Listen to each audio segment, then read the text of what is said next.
Well, good afternoon, everyone. I am just here in sunny Florida. I want to give you some updates, some thoughts about this topic that's, well, I think missed by many operators of automotive dealerships in the US. It seems that there is a lack of information, a lack of clarity on what impact the iOS update from Apple, the new cookieless world, and what that means to advertisers. I've been talking to a lot of people. I've been inviting people to come out to Napa to present to dealers.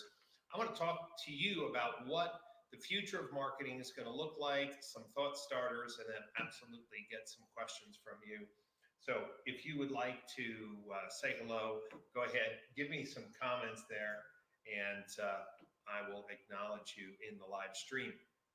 So let me take a few minutes to tell you that PCG Digital did a webinar the other day, and the dealers that attended said, wow, this was really helpful. In fact, some said, and I haven't heard my agency talk about the impacts of what could happen to retargeting, what could happen to the cookie-based advertising or the cookie-based matching that's going on your website for certain reporting or matchbacks to attribution. We have to be very careful as an auto industry that we do not trust the ad tech companies and the code they put on our website, because it could leave you open to some very big liabilities. Dustin, welcome to the party. Marcy, welcome to the party. Couple thoughts. The changes in advertising don't affect everyone equally. For example, the privacy changes will most likely increase the cost per acquisition to get a lead. I would encourage you to listen to the podcast I just published a few days ago with the team at Synchro. I really wanted to get their opinion because obviously they've spent a lot of time thinking about the millions of dollars of digital advertising they run for dealers. So I want you to listen, if you would, to that podcast that I just published about the cookieless future. But some industries and some technology platforms are not going to be impacted at all. For example, your local cable company, whether it's Comcast or Cox or Spectrum Reach, they have true proprietary data based on the set-top box that's in the physical location where they're delivering video content. So they have a very clear idea of what content people are listening to or watching, right? I use my internet to also listen to podcasts or streaming news. And all of that is pretty well documented. And then through partnerships with IHS Market or Experian or others, there's a tremendous amount of data that can be overlaid in a privacy compliant way in order for dealers to figure out who is their target market and then which media channels or programs or content that they're watching, so that that content can be injected with their commercials. That's not going to change. Other platforms, and PCG Digital has been a long time advocate for lot lengths, they don't use cookies. They never have used cookies. They have not relied on cookies for their targeting. Now, hey, any ad tech platform, if cookies are available and it's legal, of course, anybody will ingest cookies to enhance data. But is the primary ad tech behind lot links using cookies? And the answer is no. In fact, the lot links technology and platform even gives dealers an unprecedented advantage in targeting even to Apple users. And anyone who's not familiar with the latest VinTV, the video OTT delivery, the video delivery of VIN-specific vehicles, really should reach out to Denise Casagrande, our agency president at pcgdigital.com, to get an update, because what is going to happen is we're going to lose some things. And as we talked with Josh Gooden from Synchro in the podcast, everyone's trying to figure out what the future is going to look like. But I will tell you that OTT and video targeting in a multi-screen environment doesn't seem to be impacted like other forms of media. Who else joined us here? Oh, okay, let's see. Oh, Terrebonne Forward. Come on, Terrebonne Forward. Well, listen, Terrebonne, you know we're going to keep you ahead of the competition, because that's what we do with our customers. I wanted to talk about what's coming up at our conference in July in light of all this. And we have some breakthrough conversations happening. We are going to have certification courses as a bonus for dealers who want to come in early on Sunday morning, covering social media, digital retailing, video marketing, and branding. It's going to be an amazing bonus for dealers who really want to lean in and send their people to get truly educated and up to speed. But then we have 2.5 days of content. And I just want to mention a few things. If you work at a dealer group who's building an internal marketing department and needs better world-class tools to run your digital marketing campaigns internally, I encourage you to come out to DMSC and to see some really important ad tech that is for agencies and for dealer groups that are running their platforms internally. Now, this may be a group of 10 stores or 15 or 20 stores. Now, I'm not saying that's what you should do. I'm just saying for dealer groups who are looking for tools to do some of their marketing internally, we're going to be showcasing some amazing tools, both for the agencies and for dealer groups. But we're all going to be talking about what agencies are doing to innovate.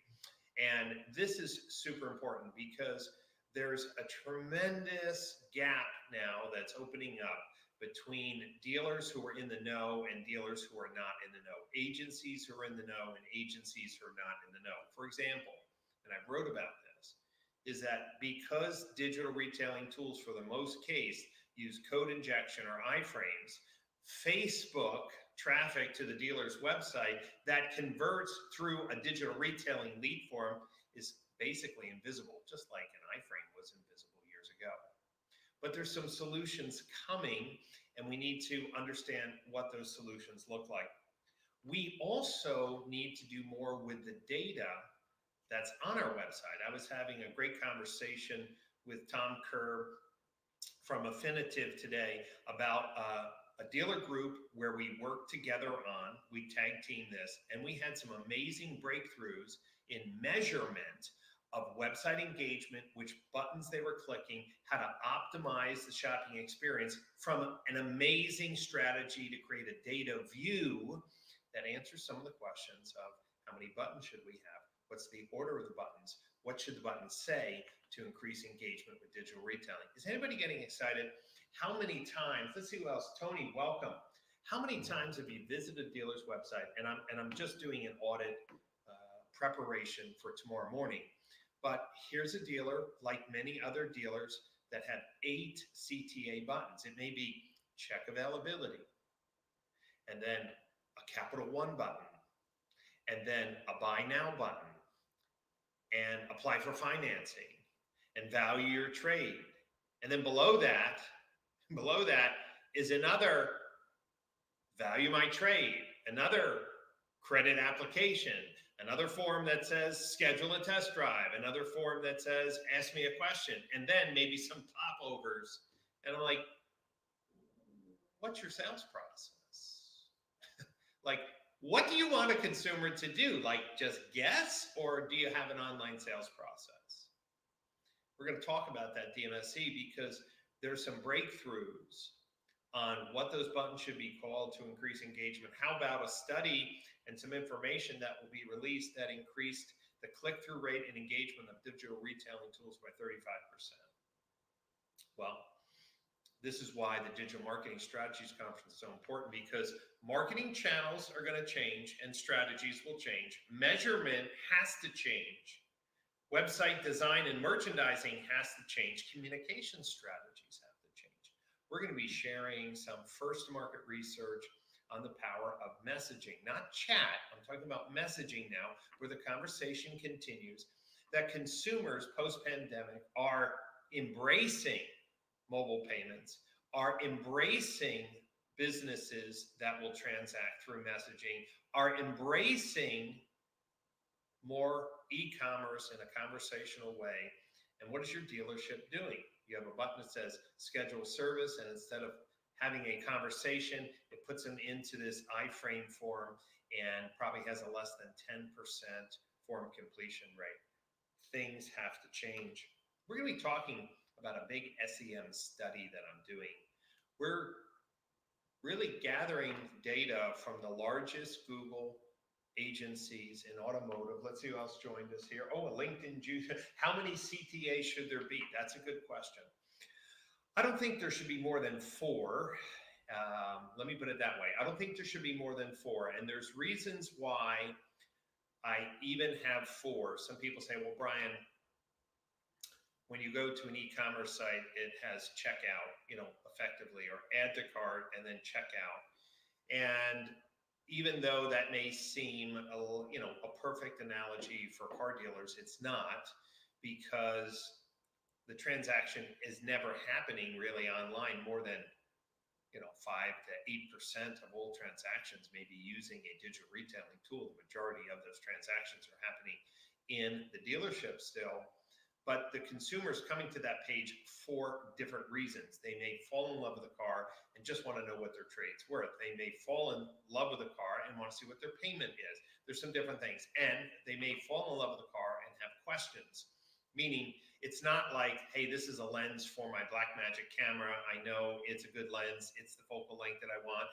It has the aperture that I want. Let me buy it. There's no questions. So no more than 4. And there are some extreme cases where dealers are down to 1 button, and there's very many common cases where there's more like 8 CTA buttons. How many CTA buttons are on your VDPs? It'd be very interesting to see.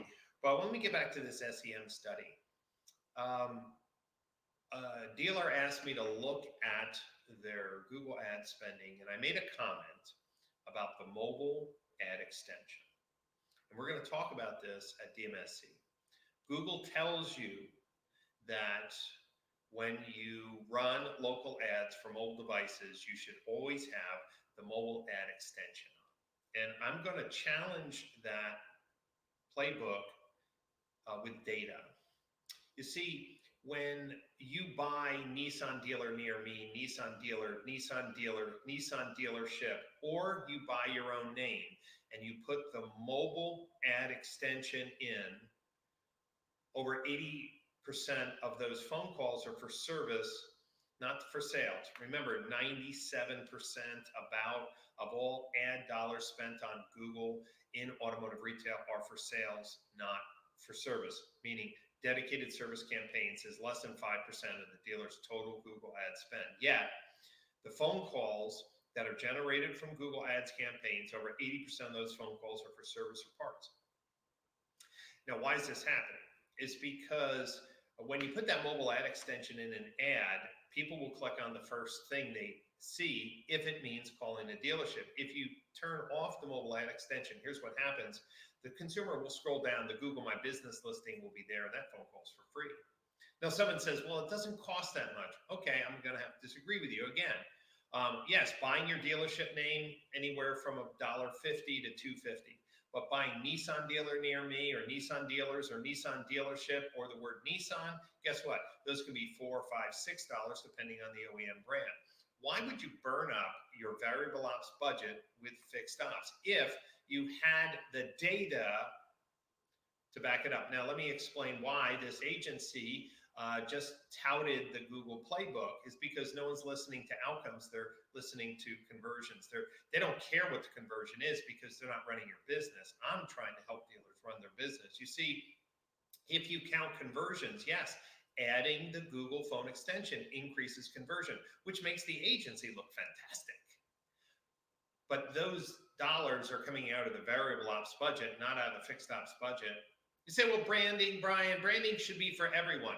Okay, but when you add the mobile ad extension, fixed ops sucks the life out of the percentage of phone calls, and phone calls is the number one channel for conversion, far outweighing, 10 to 1 lead forms, let alone maybe 4 or 5 to 1 on messaging. It's amazing. What we're going to talk about and debate is, are there better ways to use your Google ad spend to get, more sales outcomes, meaning more conversations? It also means that dealers have to stop finally getting off their lead form addiction and move to a more messaging centric serve now versus chase later conversation. We have a lot of big topics. Also, the other thing I want to talk to you about is getting more serious about the traffic that's coming to your website. And I'm going to talk about some new tools, some new technology that PCG will be offering to the auto industry to really leverage the existing traffic that comes to a dealer's website in a compliant way without the use of cookies. Now, there is some controversy.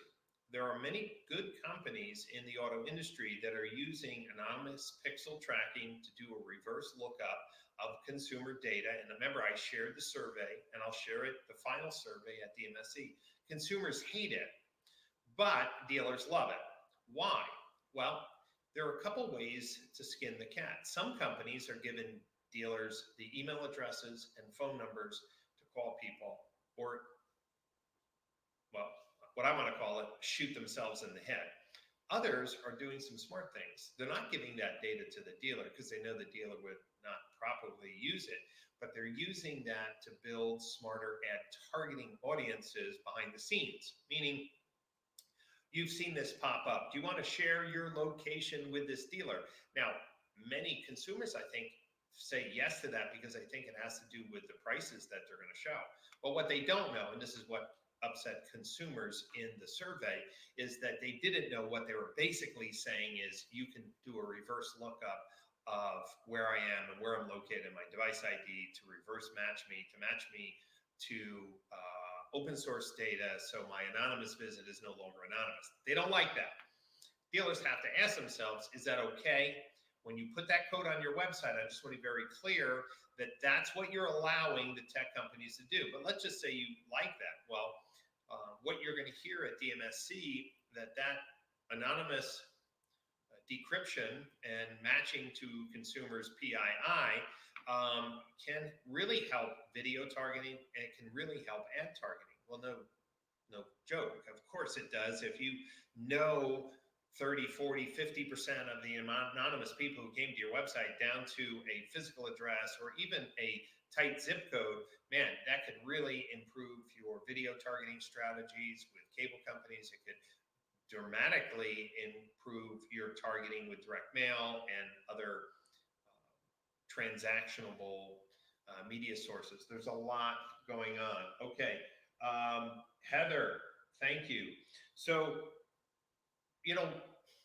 when people come to our conferences, here's one thing they say: no other conference tackles the tough topics that you do, Brian. No one has the detailed education that you do. I want you to go to digitalmarketingstrategies.org, and I want you to look at the agenda. Over the next few days, the final workshops will be established. We have some sponsors that are waiting to get back to us. The majority of the sponsors are there, and it's the who's who in automotive marketing, from big cable companies and media companies like Effective and Spectrum Reach, to Cox Automotive, Dealer Inspire, Dealer.com, Dealer eProcess. I mean, we have amazing companies that are stepping up. Tim Martell is going to be talking about the latest in SEO Wikimotive. If anything, with all these privacy changes, SEO is really becoming more important than ever. We have some new companies, Drivonic, who has an amazing platform for agencies and large dealer groups that want to do their marketing in-house. We have every major call recording vendor showing up: Call Source, Car Wars, Call Review, and Interactive Tell. Why? dealers who are listening, you need a new reason to think about call recording, and it's not to coach your sales process. I'm kind of giving up on dealers listening to phone calls to help their sales process. Not me as an industry. I'm not giving up on that. It's super important, but I'm just tired of talking about it because it seems that, dealers focus on how their people handle the phones for 2 or 3 months and then they stop. I want to give you a new reason. You need to listen to your phone calls to make sure if your marketing outcomes are what you intended. Meaning, this agency that I criticized came back and told the dealer, well, Brian's not following Google's playbook. If you put the mobile ad extensions, you get more conversions. And I'm like, that's not my point. The new car manager and the used car manager want more people on their lot or calling or emailing and messaging for cars. And if I told them that every month a few $1,000s out of their budget are burned up because Google focused on conversions, not outcomes. Google just looks at the dealership as one big blob. If I can get more people to the dealership or call the dealership, I did my job. Unfortunately, there's a big wall between fixed ops and variable ops, and I seem to have stumbled on something that most agencies aren't telling their dealers to listen to the outcomes. They're just putting on the report, conversions. And the dealer's like, man, look at all the conversions, man. What's your cost per conversion? And the dealer will whip out, it's like, yeah, my cost per conversion around $35. And here's what I tell them. You know what your cost per sales opportunity is? Over $300. And they like, get out of here, Brian. I said, yeah, go listen to your phone calls. They're like, what do you mean? I said, you see those 300 phone calls? 250 of those phone calls have nothing to do with buying or selling a car. They're like, come on. I'm like, all right, go listen to the phone calls. Go listen to the phone calls. That's why every major call recording company is at DMSC, because you have to find the right partner. Because especially with the privacy law changes and the changes in compliance and the technology that's fantastic that's going to be offered to dealers at this show, at the end of the day, you've got to audit if your number one conversion channel is the phone. Shouldn't you be listening by ad campaign what the people are talking about? If you want me to get your phone to ring and you will pay me to get the phone to ring, I'll do it all day long. If you said, oh, but they have to be sales calls, that's much harder. That's why you need technology that really understands consumer intent, not just based on cookies, but on actual shopping behavior. That's why you have to look at which ad units to turn on mobile to make sure you're just not spending money to make Google rich, instead of just having the consumer scroll down to the Google My Business listing where the phone call's free. We also know that Google My Business is being expanded with dealer inventory. The pilot is going on. It's still in beta. You should know that we'll be having an update on that. You should also know that Google is running inventory-specific ad campaigns in position 0. Oh, you haven't heard about that? Yeah, inventory-specific ads in position 0 that are just fabulously performing ads. That's another beta. What's happening? Facebook and Google are trying to keep consumers on their platform so they have more data, more targeting, to be able to sell more advertising. If you haven't figured it out, Facebook's ad strategy with their own mini VDPs and their own marketplace is really, what can I do to keep consumers in this consistent, friendly, safe Facebook environment to allow people to shop for a car? If the consumer stays in that environment, you know how much data, how valuable Facebook is? But due to privacy changes and mobile restrictions, once they leave the Facebook environment and go to the dealer's website, they lose a lot of control. Google's realizing that as well. What could they do to keep the shopping experience more native into the Google ecosystem? Big changes are coming. And then what about disruption? What about, are the OEMs really pushing to change the franchise model by doing more direct marketing and sales to themselves? Why do some OEM digital retailing platforms take consumers off the dealer's website and to their national hub? You thought about that? Of course, it makes no sense to the consumer if they're shopping locally. Why would you leave the website if this is the local dealer Oh, and what about the OEMs investing in companies like Techion and then choosing those platforms to power their digital retailing? Is there going to be disruption in DMS software, CRM software, digital retailing software? Is the whole automotive retail ecosystem over the next 5 years going to collapse with fewer software products doing more to create a seamless and efficient operating environment? These things are happening. These things are happening right before our eyes. But what's the right forum to talk about these sales strategies, these marketing strategies, these consumer engagement strategies? It's the Digital Marketing Strategies Conference. This is our 12th year. It will sell out, and dealers need to know that NAPA is an amazing place. You need to get your tickets, and then you need to book your hotel. We have a room block. It's on the website, but the room block will sell out. And then once the rooms in the hotel sell out, you have to stay at the hotel next door, which honestly is not as nice. But the conference sells out every year, and the demand has never been higher. Why? The stakes have never been higher. Change has never been more important. Operational efficiency is so important. Privacy updates, iOS updates, Google cookieless future updates. Well, I can keep on going, but this is not for people who know nothing. Let's just put it that way.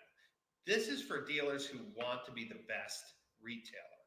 This conference is tackling the latest in video strategies, the latest in marketing strategies, the latest in ad tech, the controversy on using data with permission of the consumer or with veiled permission, how to optimize Google spending, what's new with Facebook, what about tracking consumers more detailed on your own website to create your own first-party data, and how do dealers protect themselves about software that's been installed on their website, and there is some, by the way, that clearly fall in this category, that under the new privacy laws could get the dealer sued.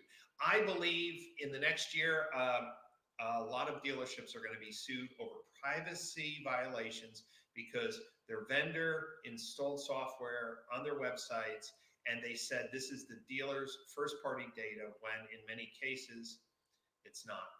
And how data is being used is going to be even more important than ever. We also have an amazing guest speaker, J.M. Ryerson. He's going to be speaking to dealers about their human resource capital and rethinking this idea of what retention looks like on building teams. We also have Fleming Ford opening up the conference. She's an amazing consultant, innovator, thought leader in automotive. She's going to be opening keynote on Sunday afternoon. Really interested to see how her perspective is. How do we really reimagine our workforce to embrace digital retailing and modern retailing? I mean, the workshops, the panels, the keynotes, I mean, there's going to be some raw truth shared, and everybody who comes back from this conference is going to have a list of actionable things that they can implement. So what are you waiting for? Go to digitalmarketingstrategies.org. Get your tickets, and then go to the hotel link and book your rooms. I'm just going to tell everyone, Napa is a beautiful place, but it's a small place. And this conference is limited to 125 dealership owners, principals, general managers, marketing managers. That's our audience, not BDC managers, not sales associate. That's not our agenda. Our agenda is building the best retail operators in the United States, the best, smartest marketing strategies in the United States, the most efficient use of labor to allow dealers to be operationally efficient. This is the focus of the conference. If you can't make Napa, here's the good news. The conference will be live streamed. You can buy a virtual ticket. Every keynote, every mainstream stage panel, every breakthrough case study that's on the main stage will be streamed live, and the workshops will be on demand. Every workshop that we offer will also be on demand. And then mark your calendars for November. We'll be in Palm Beach again for the, I guess would be the third annual or fourth annual Automotive Analytics and Attribution Summit. 2 conferences a year, the best in the business on these topics, laser focused to help dealers succeed. So Marcy, That is exactly right. We are going to be doing this year. We're going to be doing it at the O Hotel, which is a luxury resort in Palm Beach, because the Breakers had a conflict with our dates, and we're on Palm Beach. We're on the island. It's an amazing place, and wow, wait till you see the views. So Erica, great question is, why is the wine backdrop? Because it's a Napa theme. Our conference in July is all about technology, but Monday and Tuesday nights, the agenda is open. So dealers typically will go out with the sponsors or do whatever they like, bring their loved ones out and have an amazing meal and wine. Napa is amazing. And then the smart veterans of this conference, people who've been going for years, they come in early. They'll come in Saturday. They'll go on some wine tours. We have a cool wine tasting competition on Sunday afternoon at lunch. It's an amazing time. So we're going to have a lot of fun, but it's a lot of work as well. So the conference is Sunday, starts at 3 o'clock. Into the evening, we have a dinner, and then all day Monday and all day Tuesday with dinners off. Everyone leaves Wednesday morning. And there hasn't been a time where a dealer has attended these workshops, these conferences, and hadn't said, Brian, this is my favorite conference, period. Just because of the quality of the people, the quality of education. Go to the website, check it out yourself. This is not basic 101 stuff. This is people who care and want to get better. I went through a list of reasons why you should be there. If you wait till last minute, you will be told that the conference is sold out. So why not plug in now? If you're a marketing manager, get permission now. If you're a dealer principal, you can make the decision now. If you would rather just have a more concierge experience, you can just call Carrie at 908-601-6475. She'll take your information, your credit card, she'll process it, or you just go to the website, digitalmarketingstrategies.org. Get your ticket and then book your hotel room using the link in the room block, so you make sure you're in the main Napa Valley Marriott Hotel. Hope you enjoyed this update. We have a lot of change going on in our industry, and you need to be at DMSC to stay up with it all. And boom, thanks for your time. Have a great day, everyone. I'm having a great day, and it's great to share all these updates with you.